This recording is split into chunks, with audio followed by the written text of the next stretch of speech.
Good morning, everyone, and welcome to Judson Memorial Church. My name is Micah, and I'm one of the ministers here at Judson, and I've been away for a couple of weeks. So I am so glad to be both back in the Judson space and in this digital worship space with all of you. And our senior minister, Reverend Dr. Donna Scopper, and our assistant minister, Reverend Dr. Valerie Holly, are both on vacation now, so you won't see them in today's service, but you will see a lot of me. And whether or not you will be happy about that, when it comes time for the sermon, you will get the treat of hearing from a guest speaker, Artie Shahani, a dear friend of the Judson congregation, will be sharing some words of wisdom. So I know that I'm looking forward to that, and I trust that you are as well. Thank you so much for being here to worship with us for the next hour. If you would like to follow along and sing along with this service, make sure that you have opened up the bulletin that is on the page where you are currently watching us in the screen. And we always start our service here off with a land acknowledgement. So please, if you would take a deep breath in with me, and let it out. Let us pay our respect to the first peoples on this land. Our physical space stands on the unceded land of the Lenape people. Judson Memorial Church acknowledges the Lenape community, their elders both past and present, as well as future generations, and we make this acknowledgement as part of our work to dismantle the ongoing legacies of Christian supremacy, settler colonialism, and white supremacy. Thank you. And now, to call us even more deeply into worship, please give your attention to these beautiful words by Ada Limon. Our call to worship today is called A New National Anthem. The truth is, I've never cared for the national anthem. If you think about it, it's not a good song. Too high for most of us with the rocket's red glare, and then there are the bombs. Always, always, there is war and bombs.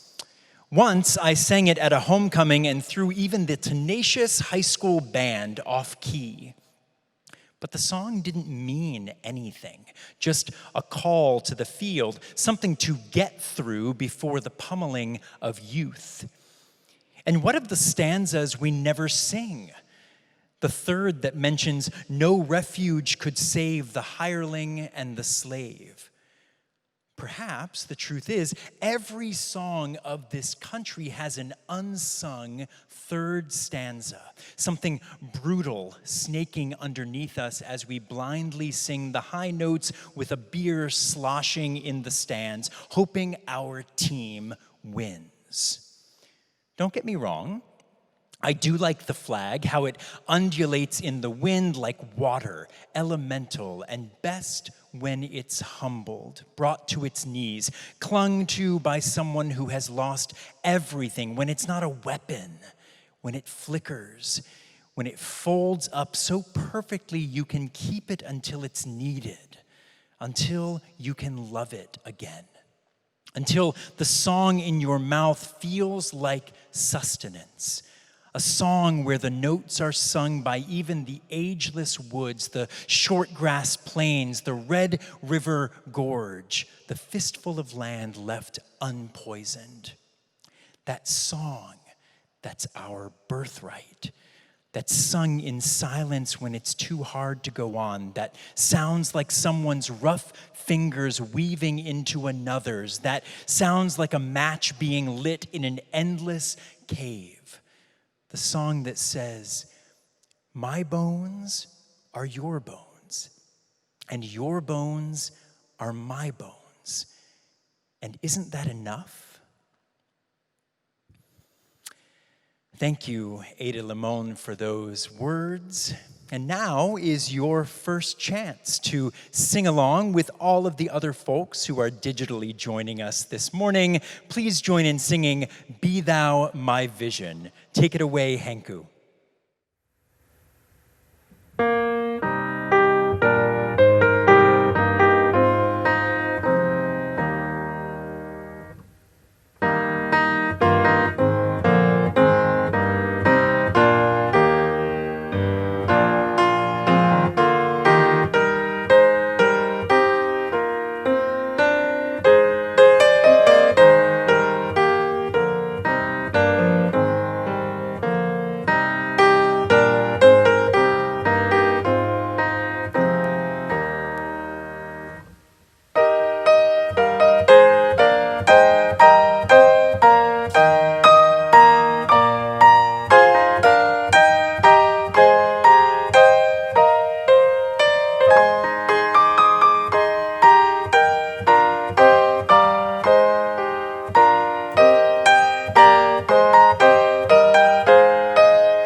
Oh, that song always takes me back to my grandparents' Primitive Baptist Church in Marshville, North Carolina, and I bet you sounded just as beautiful as their congregation did back in my youth.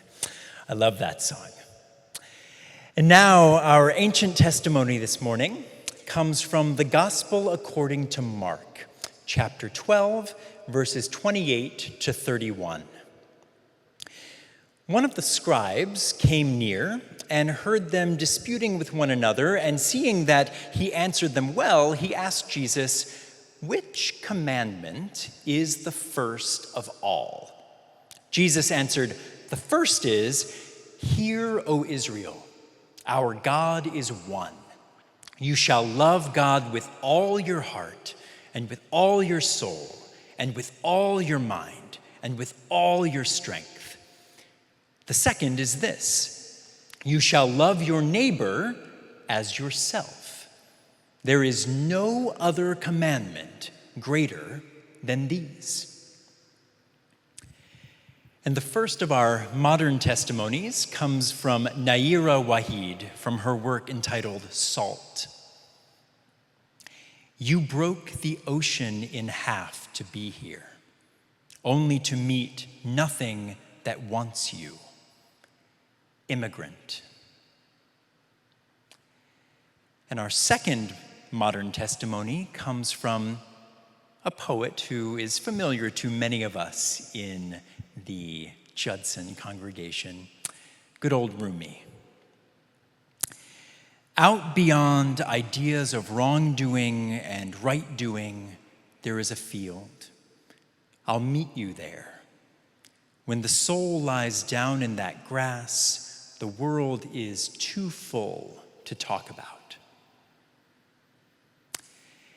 And as we allow all of those words to hover here in the space between us, please enjoy an old classic from the Judson archives.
Oh, I love experiencing those old memories of all of us here in this physical space together.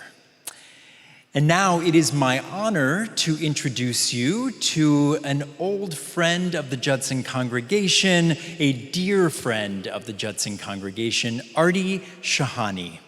Artie Shahani is an NPR journalist and the author of the new book, Here We Are, a tragic comedy about growing up migrant in America. I can't wait to hear what Artie has to say, and I trust you will enjoy it too. Take it away, Artie. Hi, friends at Judson. It's great to be here with you on Sunday. I use the term be very loosely. I have known the church for many, many, many years. I sometimes attended Sunday service in person. I'm not actually sure if Reverend Donna Scopper remembers that, but I enjoyed many services there. And it's great to be here again to share a bit of my own spiritual journey, alongside being the other things that I am, a journalist, an author, whatnot. I'd asked Donna if she would let me speak with you specifically about rage and gratitude and holding the two together in the journey of life. And before I get into my own story and why those themes are resonant for me, I wanted to share with you a poem that has defined so much of my life and my family's life. It's very short. It is by the astounding poet Nira Waheed. She's the author of Salt. And the poem goes, quote, "You broke the ocean in half to be here, only to meet nothing that wants you." Title, Immigrant. She captured perfectly how it feels for a person, for a family, that is undertaking the boldest act of their entire life, crossing an ocean, not knowing what's going to come next, hoping for the best, dreaming of what's possible, and bracing for things like cold winters, total isolation, misery, alienation. That was the experience of my family, specifically my parents, and it's the experience of millions of immigrants who come to our nation of immigrants. I wrote a book recently. It's called Here We Are. And the book is about my journey from an undocumented kid in New York City, growing up in Queens, to becoming the Silicon Valley correspondent of national public radio, speaking to millions of Americans at a time about the most powerful companies on earth. I refer to that job lovingly as being the Indian IT lady of America.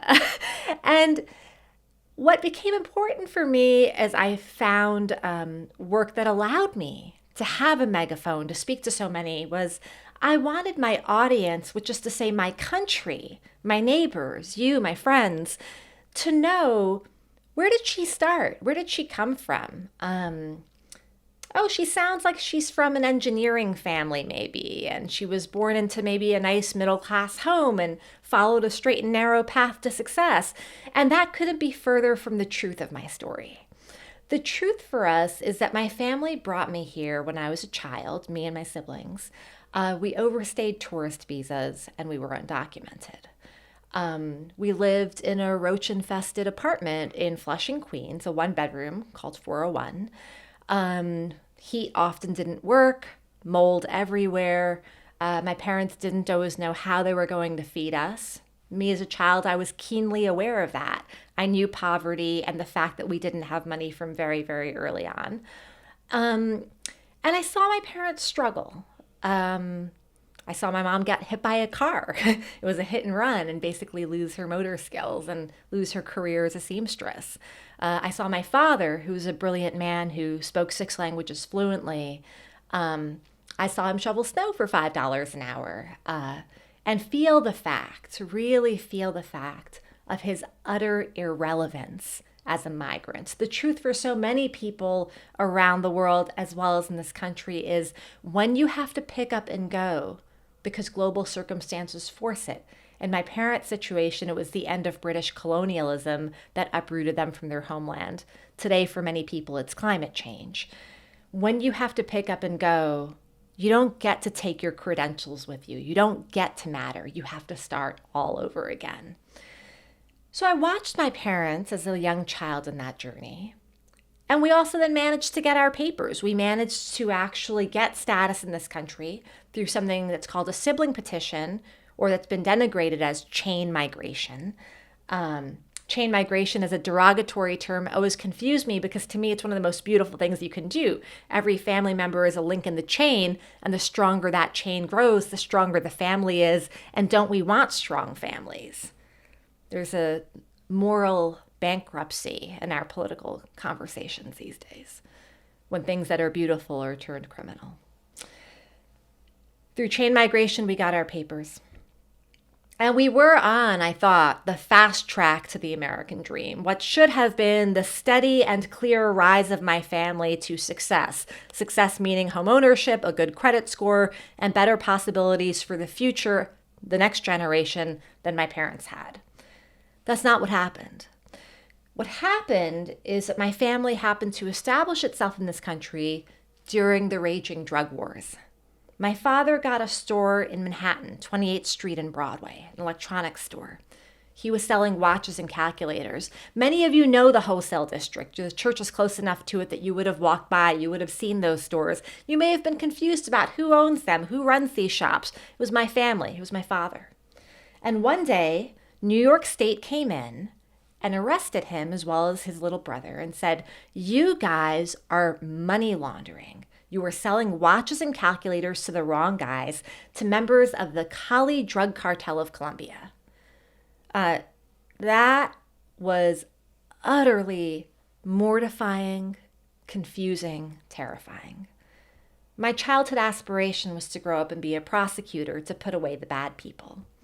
So when my father was taken in, you can imagine how it felt for me as a child to see Dad in handcuffs in Rikers Island, to be confused when I visited him. Why is my father here? Why is he doing this to me? And where are all of the white prisoners? In the visitation room, that sea of faces, it was black and brown faces. I didn't know at first what to do with that fact. My father and uncle's case unfolds such that they're told, "Gentlemen, take a guilty plea." It's what everyone does here. Take your plea. You'll serve 8 months each. You'll put the matter behind you. And if you don't do that, you're going to get what's called a trial penalty. What does that mean? It means you exercise your constitutional right to trial. And if you're convicted, you will face, instead of 8 months, say 12 years. Well, here's the reality for most working class people. You can't afford that kind of risk. Risk is a luxury for the privileged. So they did what everyone does. They pleaded. Only the 8-month sentences for each man turned into a 14-year legal ordeal because of failures in the criminal justice system that left them wrongfully imprisoned for extended periods of time. And then the failure of that justice system to tell us, after this sentence is served, we're going to throw on a second surprise punishment. Deportation will be double jeopardy. You will be exiled after serving your time. And you know what? We don't care who your family is. We don't care who your children are. You're out. That was the law, not as written under President Trump, but as written back in the 1990s with immense bipartisan support, Republicans and Democrats, under the leadership of the Clinton administration. When I learned my father could be exiled from the U.S., the shame that I felt as a child transformed almost in an instant. And I felt such deep outrage at the notion that my family, my American family, could be broken apart. At that point, I threw myself into a campaign. Many of you are activists. Many of you know what it's like to throw yourself into the struggle for change. My initial taste of that activism in its deepest sense, was in trying to protect my family. I was the youngest daughter who quickly assumed the role of an eldest son, you could say. I did things that my mom and dad, particularly my dad, would never have expected, like writing directly to judges, to lawyers, going to Congress, hustling to make sure that my family stayed together. Often campaigns have a timeline. How long are you going to give this effort for change? My timeline was first 12 months, then it was 18 months, then it was 24 months. It kept extending. Part of the extension was that as I was fighting, the 9/11 attacks happened.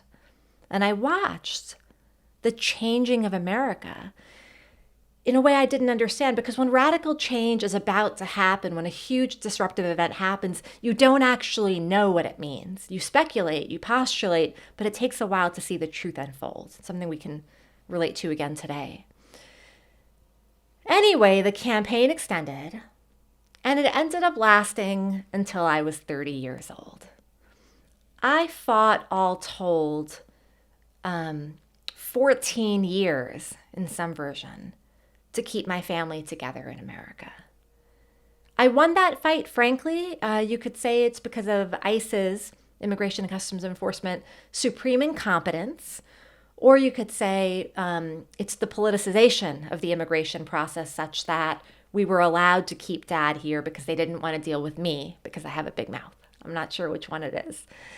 But it's interesting because the process was not one without cost. In part, I got leadership experience out of it, right? What did I do before I was an NPR correspondent interviewing billionaires? I was hanging out in prisons, talking to prisoners about the conditions they were facing because they were in the facilities my father was in. I became an activist trying to help him and our brothers and sisters in the same situation. I learned so much. I got, as a child, as a young adult, experiences in how the world works and how to hustle in that world that people would pay big bucks in school to get. I got it for free. What also happened, the cost that I could not romanticize, and I say quite bluntly, as I describe it in my journey, and here we are, my father's life fell apart. He was the sacrifice. He was the body who crossed that ocean to meet nothing that wanted him, as Nayira Waheed says in her poem. And that's heartbreaking. A brilliant person born at the wrong place in the wrong time, destined to irrelevance. A guy who literally was just a workaholic who wanted to, feed his family. And then because of the justice system and then the deportation system, throwing him into perpetual lifelong uncertainty, from his 50s onwards, well before he was ready to retire, he could no longer find work. This is a situation many people are in. Many people will nod their heads when I share my story because it's their story, or their uncle's story, or their brother's story. Unfortunately, this is an American story. It doesn't have to be.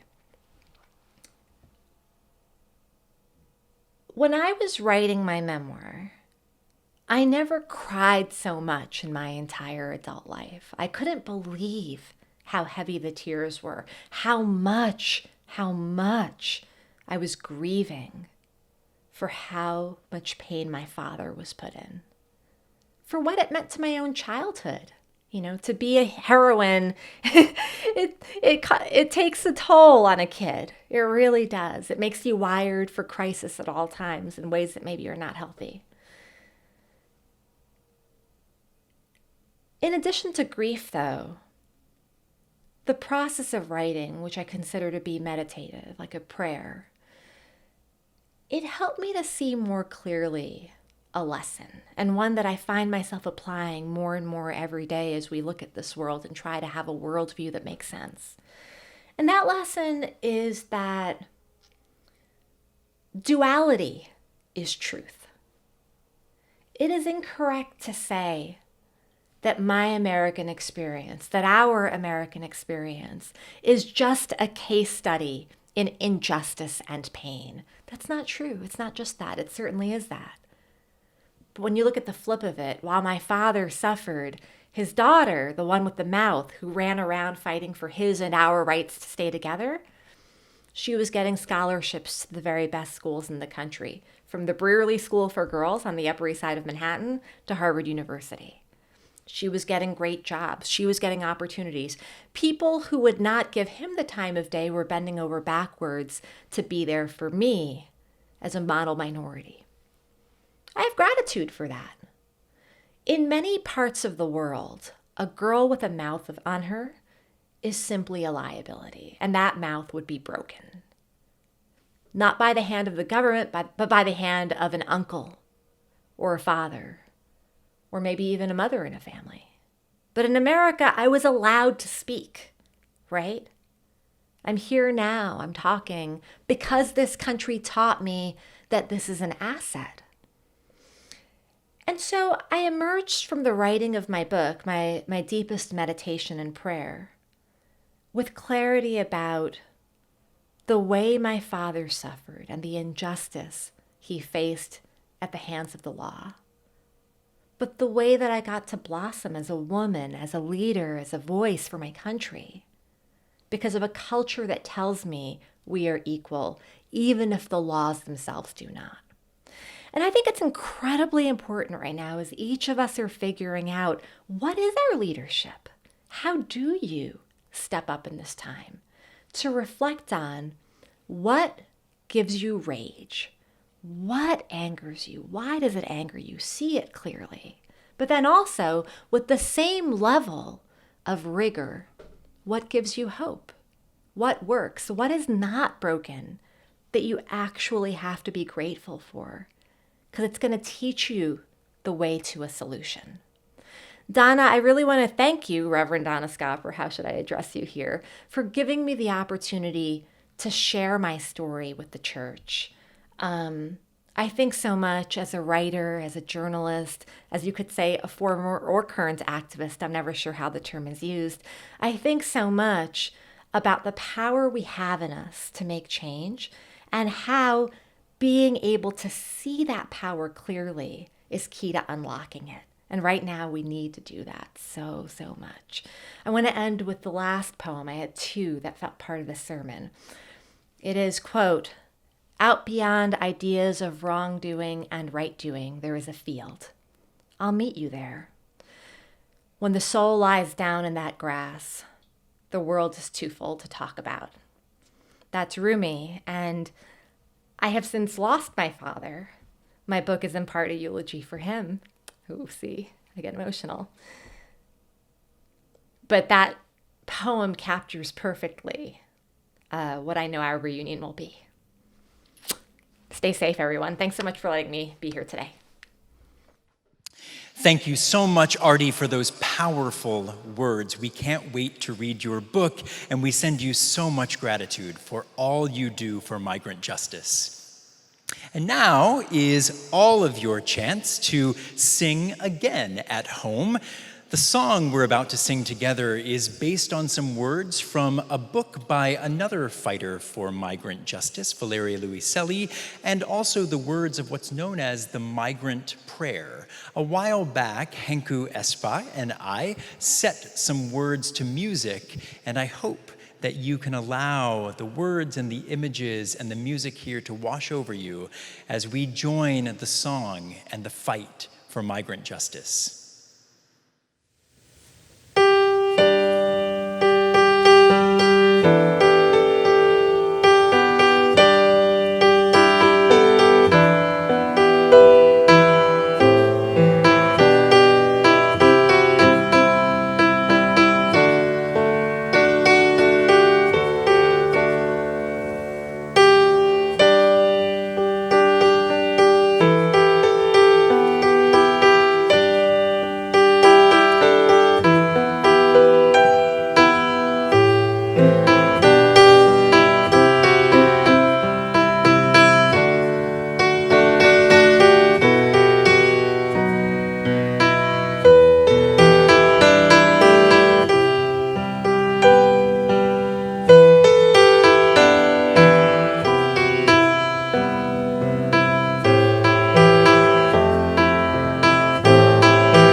And now is the moment in our service where if we were in this room together physically, we would open up the pulpit for anyone to come up and share celebrations, concerns, prayer requests, anything that is on their heart.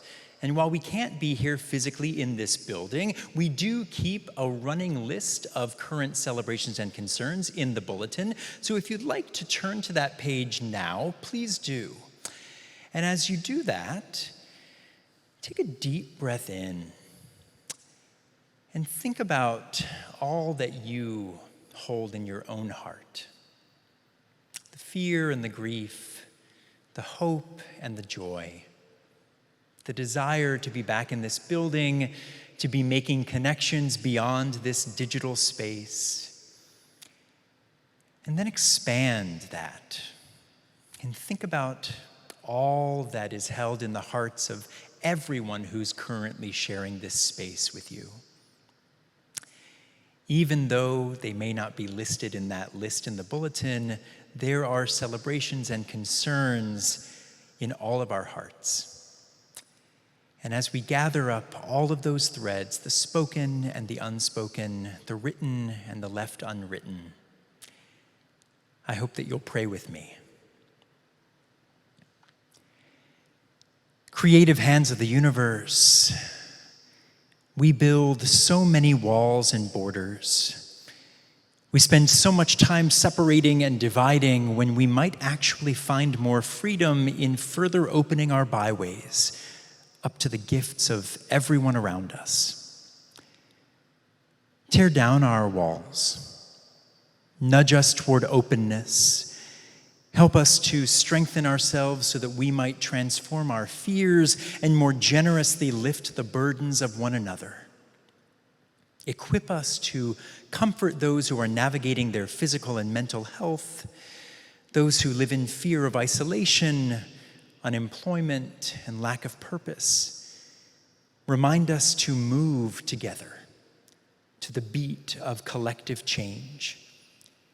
Urge us to speak up, to send solidarity to those who are leading us forward, those who are leading the fight for freedom, those who remind us that our collective liberation will not come without work, interrogation, dismantling, recreation, and continuing evolution.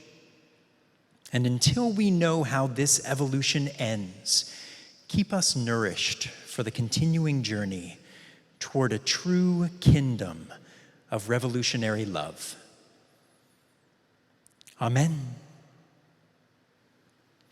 And now is the moment in our service where if we were physically here together in the building, we would start passing around baskets like good church people, welcoming your monetary gifts while we enjoy another creative gift. And while we can't be passing those baskets around right now, there are multiple ways that you can still give monetarily to Judson, and we accept those gifts with deep gratitude. 3 ways are about to magically appear in front of me on the screen. Don't ask me how. I don't ask questions. They just do magically appear there. And I will say that via Venmo, you can use the handle @Judson-Memorial Church to give via Venmo. That's @Judson-Memorial Church. Or you can text the word Judson to the number 44321. That's texting the word Judson to the number 44321. Or you can just go to our website, judson.org. There's a give page there.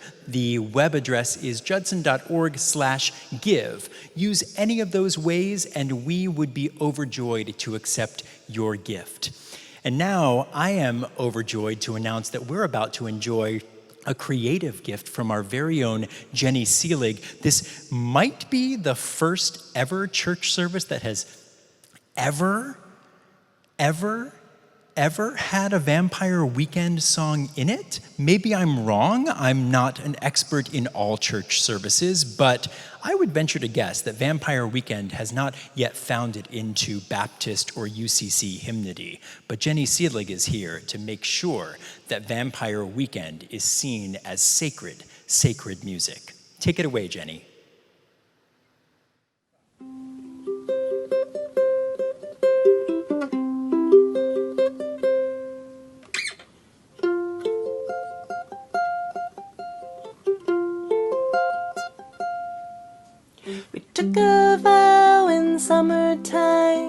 Now we find ourselves in late December.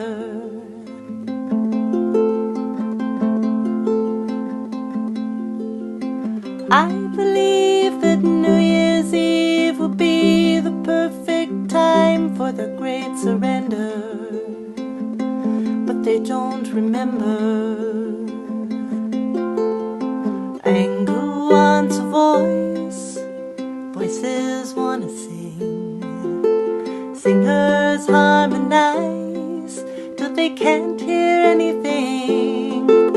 I thought that I was free from all that questioning, but every time a problem ends, another one begins, and the stone walls of Harmony Hall bear witness. Anybody with a worried mind could never forgive the sight of wicked snakes inside a place you thought was dignified. I don't want to live like this, but I don't want to die.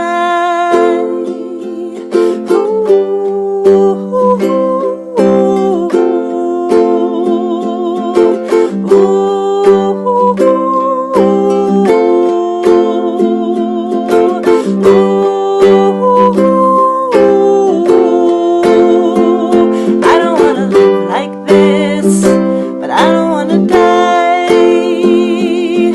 Within the halls of power lies a nervous heart that beats like a young pretender's. Beneath these velvet gloves I hide the shameful crooked hands of a money lender, 'cause I still remember. Anger wants a voice, voices want to sing. Singers harmonize till they can't hear anything. I thought that I was free from all that questioning, but every time a problem ends, another one begins, and the stone walls of Harmony Hall bear witness. Anybody with a worried mind could never forgive the sight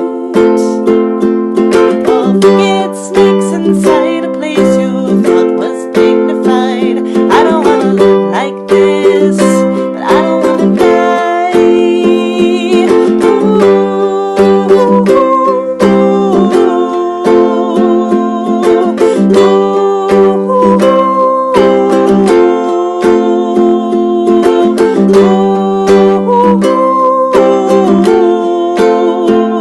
I don't want to live like this, but I don't want to die. And the stone walls of Harmony Hall bear witness.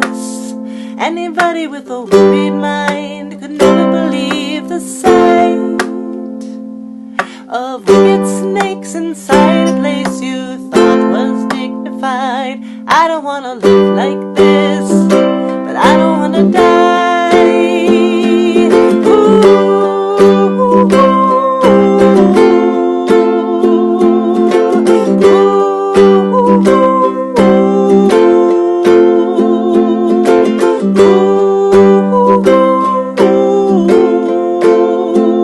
I don't want to live like this, but I don't want to die.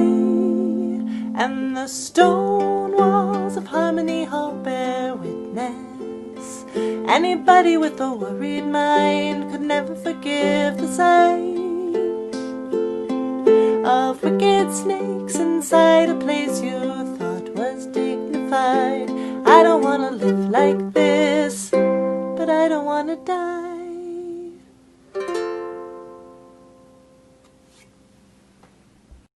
Thank you so much, Jenny, and thank you so much to our guest speaker, Artie Shahani. And this service is ending, but our service in the world continues. As St. Fred Rogers always said, look for the helpers.